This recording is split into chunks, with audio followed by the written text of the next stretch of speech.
I was fixing a leaky faucet in the kitchen when my wife walked through the front door with that particular expression on her face. You know the one. The same look people get when they're about to tell you something they've been rehearsing in their car for 20 minutes. She set her purse down, took a deep breath, and said, "We need to talk." I turned off the water valve and wiped my hands on a towel. "Sure. What's on your mind?" "I've been thinking about us. About our marriage. About where we're headed." She was pacing now, which was never a good sign. "I think we need some space to figure things out." I leaned against the counter and waited for the rest. "I want a separation," she continued, "but I don't want to lose what we have. I mean, we're good friends, right? We get along well. I just think we need to step back from the marriage part and focus on being friends." There it was, the speech she'd been practicing. "So you want to separate but stay friends?" I asked. "Exactly." Her face lit up like I'd just solved a puzzle. "See, this is why I love talking to you. You get it. We can still live in the same house, still be there for each other, just without all the pressure and expectations of marriage." I nodded slowly. "Interesting approach. I knew you'd understand. I need to discover who I am outside of this marriage. I need freedom to explore, to grow, to maybe date other people. But I don't want to lose you as a friend. You're too important to me." The irony wasn't lost on me, but I kept my expression neutral. "So we'd be roommates who used to be married." "Kind of, yes. But better than roommates. Friends. Good friends who care about each other." I studied her face for a moment. She seemed genuinely excited about this plan, like she'd invented some revolutionary new relationship model. "And you've thought this through completely?" "Absolutely. I think it's perfect. We avoid all the messiness of a bitter divorce. We keep the good parts of our relationship, and we both get the freedom we need." "The freedom you need," I corrected. "Well, both of us. I'm sure you'd appreciate some freedom too." I set the wrench down on the counter and looked at her directly. "All right then, let's stay friends through this separation." Her smile could have powered the house. "Really? Just like that? You're not going to fight me on this or try to talk me out of it?" "Why would I? You've clearly given this a lot of thought. If friendship is what you want, then absolutely. We'll be friends." She actually clapped her hands together. "This is perfect. I was so worried you'd make this difficult, but you're being so mature about it." I try to be reasonable. "So we're agreed then? Friends through the separation?" "Absolutely," I said, matching her enthusiasm. "Friends it is." What she didn't know was that I'd learned a long time ago that when someone shows you who they truly are, you should believe them. And she'd just shown me exactly who she was. Someone who wanted all the benefits of marriage with none of the commitment. Someone who thought she could have her cake and eat it too. But here's the thing about friendship that she apparently hadn't considered. Unlike marriage, friendship doesn't come with built-in obligations. Friends don't automatically take care of each other's problems. Friends don't pay each other's bills. Friends don't provide unconditional emotional support during tough times. She wanted friendship? Perfect. She was about to get exactly what she asked for. The next few days were fascinating to watch. She moved around the house like someone who'd just won the lottery, humming while she got ready for work, staying out later than usual, coming home with shopping bags full of new clothes. The freedom she'd wanted was clearly agreeing with her. On Thursday evening, she noticed the dishes piling up in the sink. "Hey, could you load the dishwasher when you get a chance?" She called from the living room where she was scrolling through her phone. I looked up from my book. "Sorry, what?" "The dishes. They're starting to pile up." "Oh, those are yours from breakfast and lunch. I already took care of mine." She appeared in the kitchen doorway, confused. "But you usually handle the dishes." "That was when I was your husband. Now we're friends, remember? Friends don't typically do each other's chores." Her mouth opened slightly, then closed. "Right. I guess that makes sense." Friday brought another learning opportunity. She came home from work looking frustrated. "Ugh, my car is making that weird noise again. Can you take a look at it this weekend?" "I'd love to help," I said, not looking up from my laptop. "But I'm pretty busy this weekend. You might want to call Gary's Auto Shop. They're good with that kind of thing." "Gary's Auto Shop? Why would I call them when you can just check it?" "Because that's what friends do. They recommend professionals when they can't help personally." She stared at me for a moment. "You're being weird about this." "Am I? I thought I was being a good friend." Friends respect each other's boundaries and don't assume the other person will drop everything to help. Sunday morning brought the biggest revelation yet. She wandered into the kitchen in her pajamas while I was making coffee. "Could you grab some groceries today? We're out of basically everything." I handed her a cup. Well, I mean, the house needs groceries. You're absolutely right. Your half of the groceries would probably run about $60. Want to Venmo me? Or would you prefer to handle your own shopping? Her coffee cup stopped halfway to her lips. My half. Sure. Friends split expenses when they share living space. That's pretty standard. But we're married. No, we're separated friends living in the same house. You were very clear about that. Marriage would imply shared responsibilities and joint finances. Friendship means we each handle our own stuff. She set her cup down harder than necessary. This isn't what I meant. What did you mean then? I meant we'd still be there for each other. Still help each other out. And I am here for you. As a friend.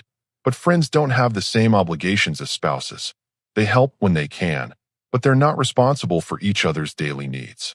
So you're saying you won't help me with anything? I'm saying I'll help you the same way I'd help any friend. If you need someone to talk to, I'm here. If you need a ride to the airport, I'd probably say yes if I'm free. But expecting me to maintain the house, pay all the bills, and handle your responsibilities? That's not friendship. That's marriage with extra steps.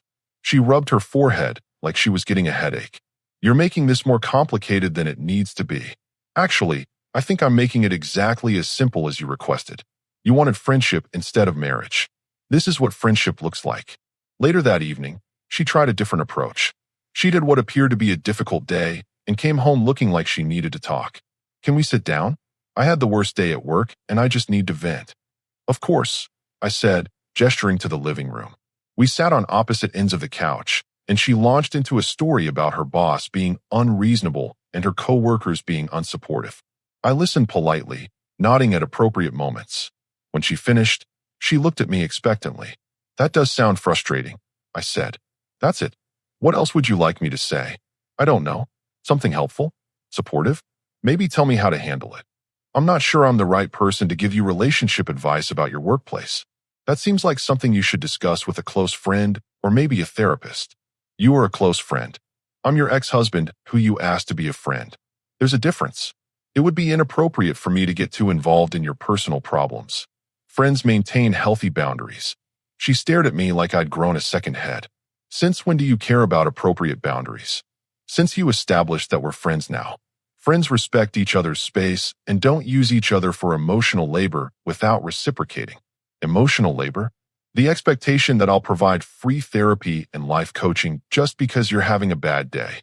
That's the kind of thing spouses do for each other. Friends might listen occasionally, but they don't become unpaid counselors. She was quiet for a long moment. You're really taking this friend thing seriously. I always take agreements seriously. You said you wanted to be friends. I'm being the best friend I can be.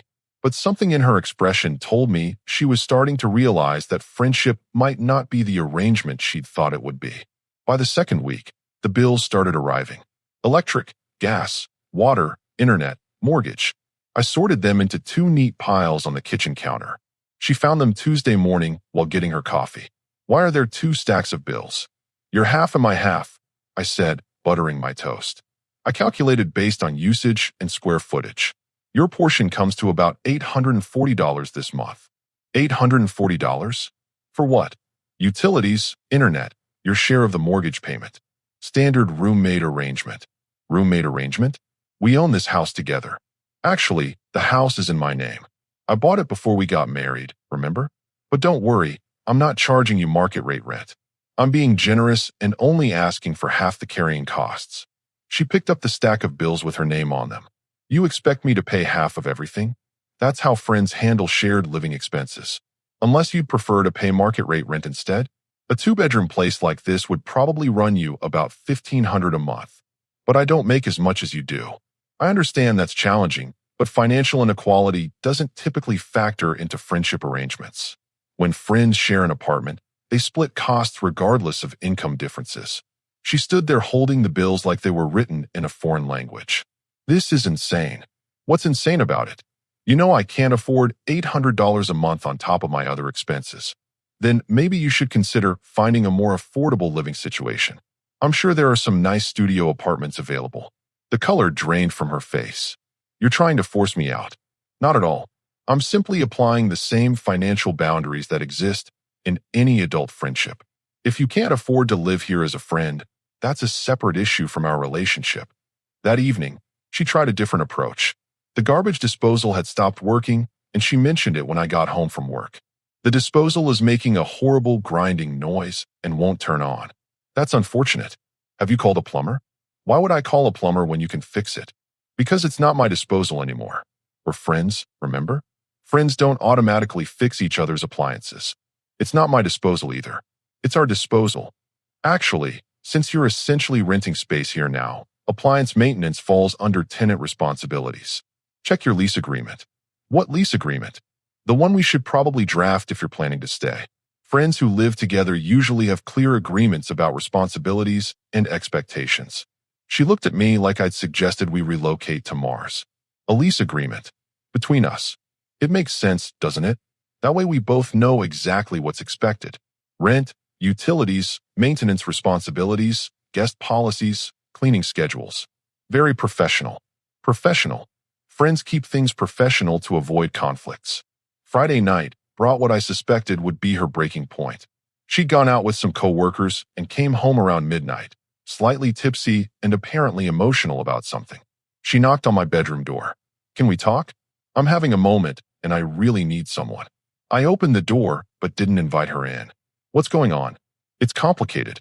Work stuff, life stuff. I just feel lost and I need to talk to someone who knows me. That sounds like something you should discuss with a close friend. You are a close friend. I'm someone you used to be married to who you asked to be a friend. That puts me in an awkward position for intimate conversations. Intimate conversations? I just need to talk. Late-night emotional support falls into a gray area between friendship and something more committed. I wouldn't want to send mixed signals or cross boundaries you've established. She blinked at me several times. So you're saying no. I'm saying you might be better served talking to someone who can give you the kind of support you're looking for without the complicated history we have. Like who? A therapist, maybe? Or one of your girlfriends? Claire is always good for late-night conversations, isn't she? Something flickered across her face when I mentioned Claire, but I couldn't quite read it. Claire's probably asleep. Then maybe this conversation can wait until morning when you're thinking more clearly. She stood there for another moment, swaying slightly. You're different. I'm the same person. I'm just respecting the boundaries you set. These aren't the boundaries I set. Aren't they? You wanted friendship instead of marriage. This is what friendship looks like between adults who used to be married. Clear boundaries, mutual respect, no assumed obligations. She turned and walked toward her room without another word. Saturday morning, she came into the kitchen while I was reading the news on my tablet. I've been thinking about what you said, about the bills and everything. And maybe we need to renegotiate some things. Such as, maybe the friend thing isn't working exactly like I thought it would. I looked up from my tablet.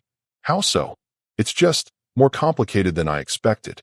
Friendship often is when people haven't clearly defined expectations up front. So what do you think we should do? I think you should decide what you actually want. Do you want to be friends? Then we continue as we have been. Do you want something else? Then you need to figure out what that looks like. And what do you want? I want to honor the agreement we made. You asked for friendship, and I'm committed to being the best friend I can be. But the way she looked at me suggested she was starting to understand that the best friend I could be might not be the friend she'd been hoping for. Tuesday evening brought an unexpected visitor. I was grilling some chicken when the doorbell rang. I'll get it, my wife called from inside. A few minutes later, she appeared on the back patio with Claire Whitman, her best friend since college.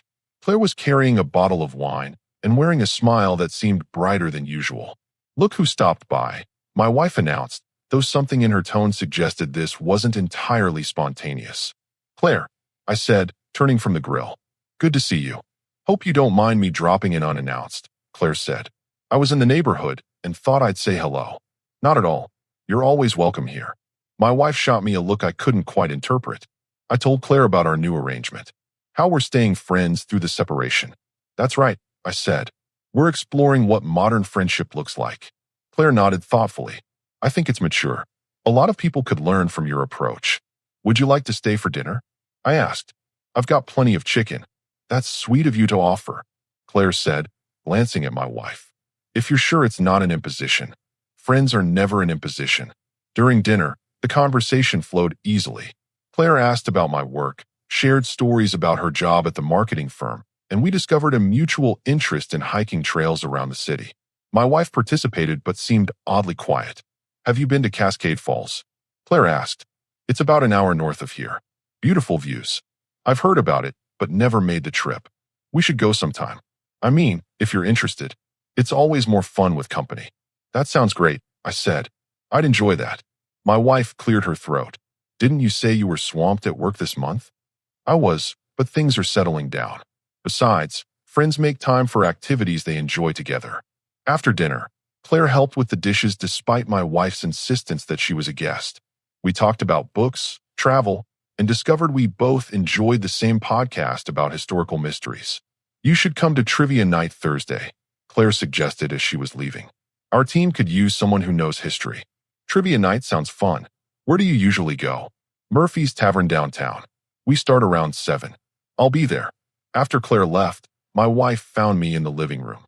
That was interesting, she said. What was? You and Claire. All that chatting and making plans. She's good company. Easy to talk to. Since when are you interested in hiking? Since always. You know I like being outdoors. And trivia night? I enjoy trivia. Is there something wrong with making plans with friends? She sat down across from me. It just seems sudden. All this socializing. You encouraged me to embrace the freedom that comes with our new arrangement. I'm being social and making connections. Isn't that what friends do? I guess. It's just unexpected. Change often is. Thursday evening, I met Claire and her team at Murphy's Tavern. The group was welcoming, and we ended up winning second place, largely due to a lucky streak with historical questions. Claire seemed genuinely impressed. You're good at this, she said as we walked to our cars afterward. Good team. I had fun. Want to grab coffee sometime this week? There's this place I've been wanting to try. I'd like that. Friday morning, my wife was waiting in the kitchen when I came down for coffee. Coffee with Claire now. She mentioned a new place she wanted to check out. I figured why not? Don't you think you're spending a lot of time with her suddenly? I'm spending time with a friend. Isn't that what people do? She's my friend. She can be both of our friends, can't she? Friends don't usually operate on exclusive contracts. My wife stirred her coffee more aggressively than necessary. It's just weird. What's weird about it? You barely talked to her before. Now suddenly you're hiking buddies and trivia partners.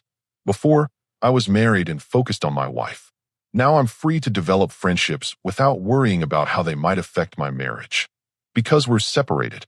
Because you wanted us to be friends instead of married. Friends support each other's social lives and new relationships. New relationships? Friendships are relationships. Claire is becoming a good friend. Saturday afternoon, Claire came by to return a book I'd mentioned during trivia. My wife was out shopping, so we ended up talking on the front porch for over an hour. She was insightful, funny, and surprisingly easy to open up to. I hope this isn't too personal, she said at one point. But how are you handling everything? The separation and all. Better than I expected. It's clarifying, in a way. Clarifying how? It's helping me understand what I actually want in a relationship versus what I thought I wanted. And what do you actually want? Someone who knows what they want. Someone who doesn't try to have everything both ways. She nodded thoughtfully. That makes sense. When my wife returned from shopping, she found us still talking on the porch. Her expression was unreadable as she walked past us into the house. I should probably go, Claire said quietly. You don't have to leave because she's home. I know, but maybe it's better if I do. That evening, my wife confronted me directly. What's going on with you and Claire? We're becoming friends. Good friends. How good? Good enough that I enjoy spending time with her. Good enough that I look forward to our conversations. And that doesn't seem inappropriate to you? Why would it be inappropriate? You established that we're friends now. Friends are free to develop other friendships. But she's my best friend. And now she's my friend too. That should make you happy. Your two friends are getting along. It doesn't make me happy. Why not? She was quiet for a long moment. It just doesn't. That sounds like a personal problem you'll need to work through.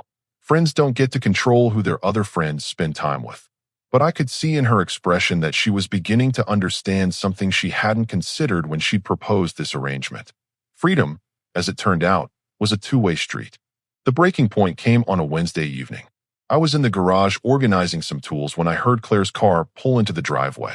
We planned to grab dinner and catch a movie afterward, something we'd been doing regularly for the past 2 weeks. Claire knocked on the side door, and I let her in through the garage. Ready for tonight? She asked, smiling in that way that had become familiar and comfortable. Just need to grab my jacket. We were talking quietly about the restaurant we'd chosen when my wife appeared in the garage doorway. Her face was flushed, and she had that look people get when they've been building up courage for a confrontation. "Going out again?" she asked, her voice tight. "Claire and I are having dinner," I said simply. "Another date." The word hung in the air like smoke. Claire shifted uncomfortably beside me. "Friends have dinner together," I replied. "It's a pretty common social activity. Friends don't have dinner together 3 times a week. Some friends do. There's no official limit on how often friends can spend time together." My wife looked directly at Claire. "And you're okay with this? Going out with my husband?" "Your separated husband," Claire said quietly, "who you asked to be just a friend. That's different, and you know it." "How is it different?" I asked. "Because we're still married." "Are we?" "Because 3 weeks ago you were very clear that you wanted to step back from the marriage part and focus on being friends. You can't be married when it's convenient and separated when you want freedom." "This isn't what I meant." "Then what did you mean?" She looked between Claire and me, and I could see the exact moment she realized she was trapped by her own logic. "I meant we would still be committed to each other. Still be exclusive." "Exclusive friends?" I asked. "That's not really how friendship works. Friends don't typically impose exclusivity requirements on each other. But we have history. We have a relationship. We had a relationship. You ended it and asked for friendship instead." Claire cleared her throat. "Maybe I should wait in the car." "You don't need to leave," I said. This conversation was bound to happen eventually. My wife turned to Claire with something close to desperation. "You're supposed to be my friend." "I am your friend," Claire replied. "But I'm also my own person with the right to make my own choices about who I spend time with." "So you're choosing him over me?" "I'm not choosing anyone over anyone. I'm choosing to spend time with someone I enjoy being around. Someone who happens to be my husband. Someone who happens to be available because his wife decided she didn't want to be married anymore." The silence that followed was deafening. My wife stared at Claire like she'd been slapped. "That's not fair, isn't it?" Claire asked. "You wanted freedom to explore and date other people. You said so yourself. But somehow he's not allowed the same freedom. It's different." "How?" My wife couldn't answer that question because there was no good answer. She'd created rules that only applied to her benefit. "You planned this," she said finally, looking at me. "This whole friend thing was just so you could steal my best friend." "I didn't steal anyone." Claire is an adult who makes her own decisions. "And what about our marriage? What about what we built together? You're the one who decided what we built wasn't worth keeping. You wanted something different, and I gave you exactly what you asked for." "This isn't what I asked for." "You asked for freedom without consequences. You asked for all the benefits of marriage with none of the commitment. You asked to have your cake and eat it too." Claire stepped closer to me, and I could see my wife register the subtle shift in body language. "Are you two sleeping together?" she demanded. "That's not really your business," I said. "Of course it's my business. You're my husband." "No, I'm your friend." "You were very specific about that. And friends don't interrogate each other about their intimate relationships." The truth was, Claire and I had grown close quickly, but we'd been careful about physical boundaries. Tonight was actually going to be the first time we seriously discussed where this was heading. But my wife didn't need to know the timeline. "You're doing this to hurt me." "I'm doing this because I'm attracted to someone who knows what she wants and isn't afraid to commit to it." Claire looked at me with something soft in her expression. "I know what I want to." My wife saw the look that passed between us, and something broke in her face. "This is unbelievable. You're throwing away our entire marriage for her. You threw away our marriage 3 weeks ago. I'm just moving forward with my life. We can fix this. We can go to counseling. We can work things out." "Can we?" "Because 2 hours ago you were texting someone named Brad about meeting for drinks Friday night. Are you planning to uninvite Brad to counseling?" Her face went white. "How do you know about Brad?" "Your phone was buzzing on the counter when you were in the shower. The preview showed enough." "That's different." "How is it different?" "Because I'm not serious about Brad. And you think that makes it better? You want to date casually while keeping me as your emotional and financial backup plan." She looked frantically between Claire and me. "This is all wrong. This isn't how this was supposed to go." "How is it supposed to go?" Claire asked. "You get to explore and date and discover yourself while he sits at home waiting for you to decide if he's worth coming back to." "That's not what I wanted." "That's exactly what you wanted," I said. "You wanted marriage when it benefited you and freedom when it didn't. So that's it. You're choosing her. I'm choosing someone who chooses me back. Completely. without conditions or backup plans. Claire reached for my hand. We should probably go. As we walked toward her car, my wife called out behind us. Don't expect me to be here when you get back. I turned around. Actually, that brings up a good point. Your half of this month's bills is still unpaid. If you're planning to move out, I'll need 30 days notice like any other tenant. The look on her face was worth the 3 weeks of careful planning it had taken to get to this moment. Claire and I drove to dinner in comfortable silence. When we finally sat down at the restaurant, she was the first to speak. That was intense. I knew it was coming. She's been building up to that confrontation for days. Do you think she'll actually move out? Probably not tonight. But yes, eventually. The arrangement stopped working for her the moment she realized it worked for me too. Claire reached across the table and took my hand. And where does that leave us? That depends on what you want. I want to see where this goes. Honestly, no games, no backup plans. Even knowing how complicated this might get. Especially knowing how complicated it might get. I've watched too many people waste years trying to make the wrong relationship work. Life's too short for that. We talked until the restaurant closed, then sat in her car outside my house for another hour. When we finally went inside, my wife's car was gone. She'd left a note on the kitchen counter. Gone to stay with my sister. We need to talk when I'm ready. When she's ready, I said, showing Claire the note. Think she'll try to come back? Probably, but not tonight. Claire stayed over. We talked until sunrise about everything and nothing, the kind of conversation you have when you're discovering someone new. She was intelligent, decisive, and refreshingly direct about what she wanted. Friday morning, my phone started buzzing early. Text messages from my wife, each one more desperate than the last.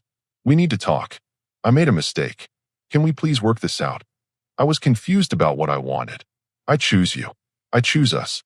I showed them to Claire over coffee. She's panicking, Claire observed. She's realizing that friendship doesn't come with the security she thought it would. Are you going to respond? Eventually.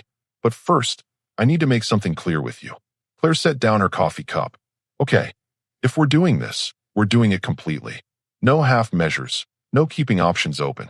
I've had enough of people who want everything both ways. I wouldn't be here if I wanted everything both ways. Good, because things are about to get messy. She smiled. I can handle messy. Saturday afternoon, my wife returned. She found Claire and me working in the garden together, something that had become our weekend routine. Her face cycled through several emotions before settling on determined resignation. I need to talk to you, she announced. Sure, I said, not stopping what I was doing. What's on your mind? Privately. Claire's part of my life now. Whatever you need to say, you can say in front of her. Fine. She took a deep breath. I want to end the separation. I want us to go back to being married. I looked up from the tomato plants. Why? Because I made a mistake. I thought I wanted freedom, but what I actually wanted was to feel desired and appreciated. I went about it the wrong way. And now I realize what I'm losing. What are you losing? You, us, our life together. I stood up and brushed the dirt off my hands. The life where you wanted to date other people while keeping me as a safety net. That's not what I wanted. That's exactly what you wanted. You wanted Brad for excitement and me for security. Brad doesn't matter. I ended things with him. When? 2 days ago. Interesting timing. Right after you realized I wasn't going to be available as your backup plan. She looked at Claire, who was listening quietly. This doesn't have to be permanent. You're just confused because everything happened so fast. I'm not confused, I said. I'm clearer than I've been in years. About what? About what I want in a relationship. Someone who chooses me because they want to be with me, not because their other options didn't work out. I am choosing you. You're choosing the security I represent. There's a difference. That's not true. Claire stood up and faced my wife directly. Yes, it is true. You had him, and you decided you wanted something else. Now that something else didn't work out, you want him back. But he's not a sweater you can put back in the closet until you need it again. You don't understand our relationship. I understand that he deserves someone who appreciates what they have while they have it. My wife turned back to me, tears in her eyes. So that's it. You're just going to throw away 5 years of marriage. You threw it away 3 weeks ago when you decided marriage wasn't what you wanted. People make mistakes. They do. And sometimes those mistakes have permanent consequences. So there's nothing I can say, nothing I can do. You can accept that this is over and move forward with your life. And Claire, You're just going to replace me with her. I'm not replacing anyone. I'm choosing to be with someone who wants to be with me. For how long? Until you get bored and decide you want something different. Claire stepped closer to me. That's not who he is. And it's not who I am either. You think you know him better than I do? I know he doesn't play games. I know he doesn't keep backup plans. I know when he commits to something, he follows through. Unlike me, you mean. You said it, not me. The silence stretched between the three of us until my wife finally spoke again. I need to get my things. Of course. Take whatever you need. Where am I supposed to go? Wherever you want. You're free now, remember? That's what you asked for. 2 weeks later, the divorce papers were filed. She tried calling several times, but I let them go to voicemail. The messages started angry, moved to pleading, then finally to acceptance. Claire and I took our first official vacation together 3 months later. We drove up to Cascade Falls, the trail she'd mentioned that first night at dinner. The view from the top was everything she'd promised. Any regrets? She asked as we sat looking out over the valley. About what? Any of it. The marriage ending. How fast we moved. None. You. Just one. What's that? I wish I'd met you before she did. I pulled her closer. Timing worked out exactly like it was supposed to. And for the first time and longer than I could remember, I meant it completely.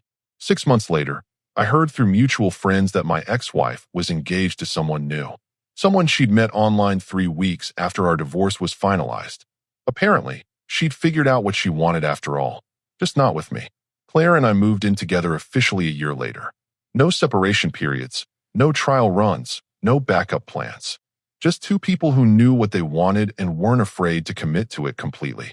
Sometimes the best thing someone can do for you is show you exactly who they are. My ex-wife had done exactly that. And in doing so, she'd freed me to find someone who knew the difference between wanting security and wanting partnership. The difference, as it turned out, was everything.